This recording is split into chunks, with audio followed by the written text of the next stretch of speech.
अ, नमस्ते साथियों। आज हम लोग यहाँ पे जो है आज के वीडियो का जो डिस्कशन का टॉपिक है वो है कि ब्लड प्रेशर हाइपरटेंशन क्या है, इसका रोकथाम कैसे की जा सकती है और इसको अगर रोकथाम ना की जाए तो क्या क्या समस्या उत्पन्न हो सकती है, इसके बारे में हम लोग आज यहाँ पे चर्चा करेंगे।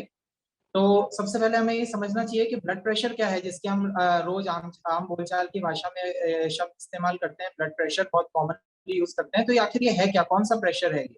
तो ब्लड प्रेशर जो है, जब हार्ट ब्लड को पंप करता है तो उस टाइम जो हमारी ब्लड वेसल्स होती है या रक्त जो ले जाती है, धम जो हमारे शरीर में होती है, रक्त वाहिनी धमनियां, इनके अंदर जो हार्ट की पंपिंग की वजह से प्रेशर क्रिएट होता है उसे हम ब्लड प्रेशर कहते हैं और इसे ही हम सामान्यतः अपने बीपी इंस्ट्रूमेंट से नापते हैं।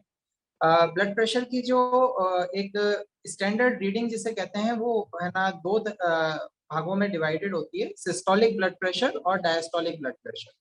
तो सिस्टोलिक ब्लड प्रेशर जो होता है, जो ऊपर वाला ब्लड प्रेशर जिसे हम सामान्यतः बोलते हैं कि ऊपर वाला बीपी और नीचे वाला बीपी, तो ऊपर वाला बीपी जो सिस्टोलिक ब्लड प्रेशर कहलाता है, वो होता है जब हमारा हार्ट जिस टाइम पंप कर रहा है उस टाइम हमारी ब्लड वेसल्स में कितना प्रेशर है उसे कहते हैं सिस्टोलिक प्रेशर या ऊपर वाला बीपी।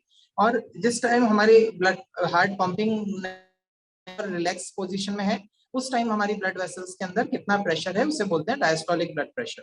तो ये दो भाग हैं ब्लड प्रेशर के, सिस्टोलिक और डायस्टोलिक। तो सामान्यतः जो हम स्टैंडर्ड रीडिंग मानते हैं ब्लड प्रेशर की वो होती है 120/80, तो 120 सिस्टोलिक और 80 डायस्टोलिक।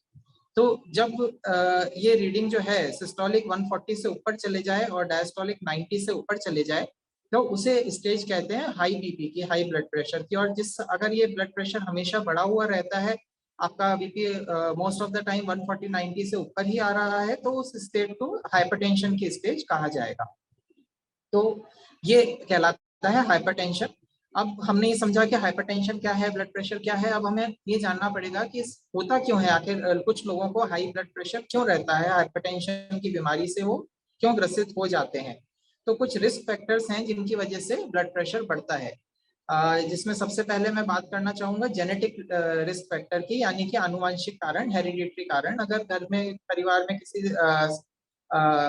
किसी एक व्यक्ति के परिवार में माता पिता भाई बहनों में या नाना नानी दादा दादी इस तरीके से आनुवंशिक रूप से अगर ब्लड प्रेशर की समस्या परिवार में किसी को है तो ये ब्लड प्रेशर की समस्या होने की संभावना उस व्यक्ति को भी ज्यादा रहती है।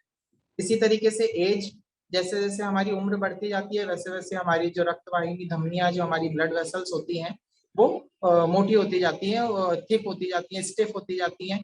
उनके अंदर कोलेस्ट्रॉल के डिपॉजिट्स होते जाते हैं, जो उनकी दीवारें हैं वो मोटी होती जाती हैं, थिक होती जाती हैं। तो उसकी वजह से हार्ट को ज्यादा प्रेशर लगा के पंप करना पड़ता है ब्लड को पूरे शरीर में पहुंचाने के लिए, और इस वजह से भी ब्लड प्रेशर बढ़ जाता है एज के साथ में।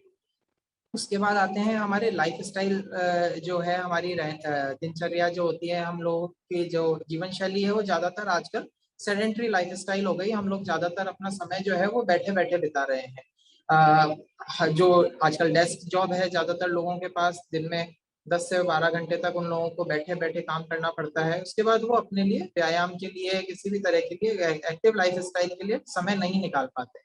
इसकी वजह से वजन बढ़ता है, कोलेस्ट्रॉल बढ़ता है, शुगर बढ़ती है, बीपी बढ़ती है। ये सब समस्याएं बैठ हमारे जो सेडेंट्री लाइफ स्टाइल है इसकी वजह से आने लगती है। इसी प्रकार खान पान की आदतें जो है हमारी, हम लोग आजकल बाहर खाना ज्यादा खाने लग गए हैं, जंक फूड ज्यादा खाने लग गए हैं।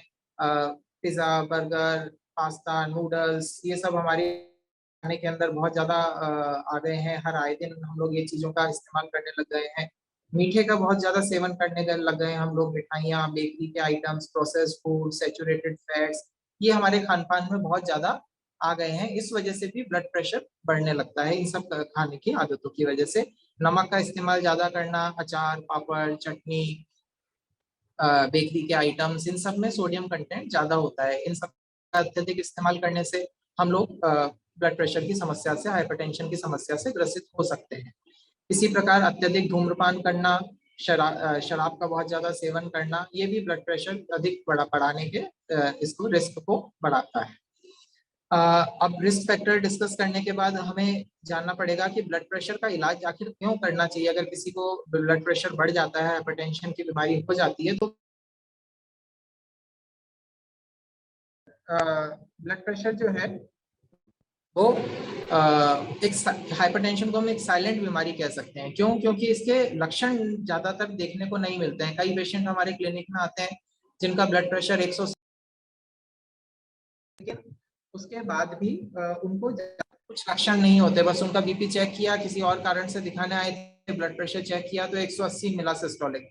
तो इस तरीके से कई लोग ऐसे होते हैं जिनको ब्लड प्रेशर बढ़ने के लक्षण नहीं आते हैं, लेकिन ये साइलेंट बीमारी है और अंदर ही अंदर शरीर के कई अंगों को डैमेज करती जाती है। जैसे कि आपके हार्ट अटैक का खतरा बढ़ता है, अगर ब्लड प्रेशर बढ़ा रहता है तो पैरालिसिस अटैक आने का खतरा बढ़ जाता है। इसी प्रकार किडनीज डैमेज होने लगती हैं, आंखों के पर्दे खराब होने लगते हैं, आंखों की रोशनी धुंधली होती जाती है। ये सब समस्याएं जो है ब्लड प्रेशर के साथ बढ़े हुए ब्लड प्रेशर के साथ में आती रहती है।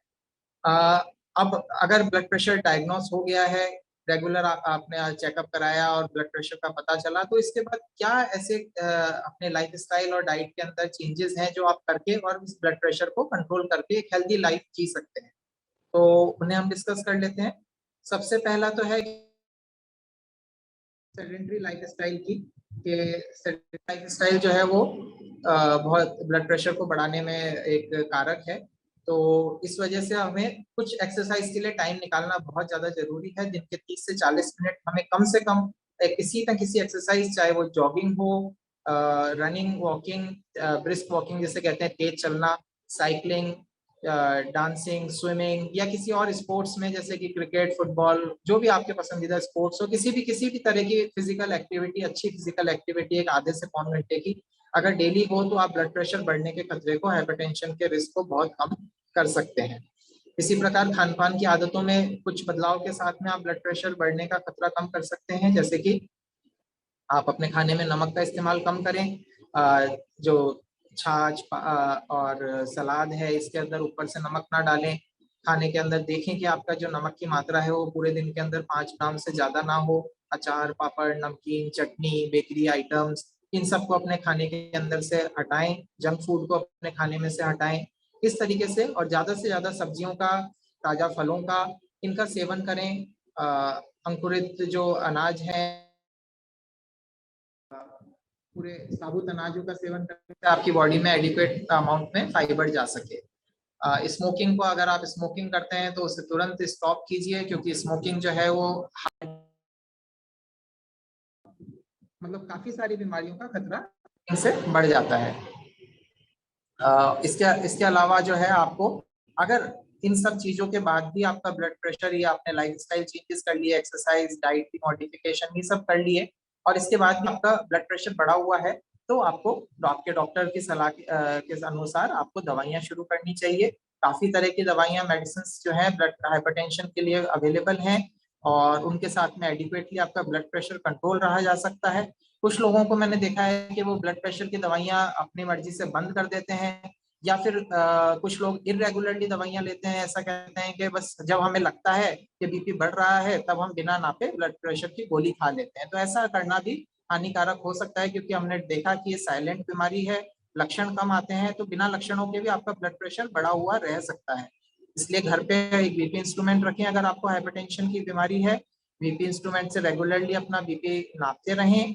अगर बीपी बहुत हाई या बहुत लो हो रहा है, तो आपकी जो डॉक्टर की विजिट है, जो शेड्यूल्ड विजिट है, उससे पहले ही जाके डॉक्टर से मिले और उसको बताएं कि और इसके साथ में वो डॉक्टर आपको एडिक्वेट एडवाइस जो है एडवाइस देंगे आपके ब्लड प्रेशर को। तो इस तरीके से आप अपने डॉक्टर से सलाह लेके और अपने ब्लड प्रेशर को मैनेज कर सकते हैं अच्छी लाइफस्टाइल के साथ में, और आप इसे और अच्छी डाइटरी चेंजेस के साथ में ब्लड प्रेशर को मैनेज करके और हेल्दी लाइफ आप जी सकते हैं। आज के लिए इस चर्चा के लिए इतना ही, धन्यवाद।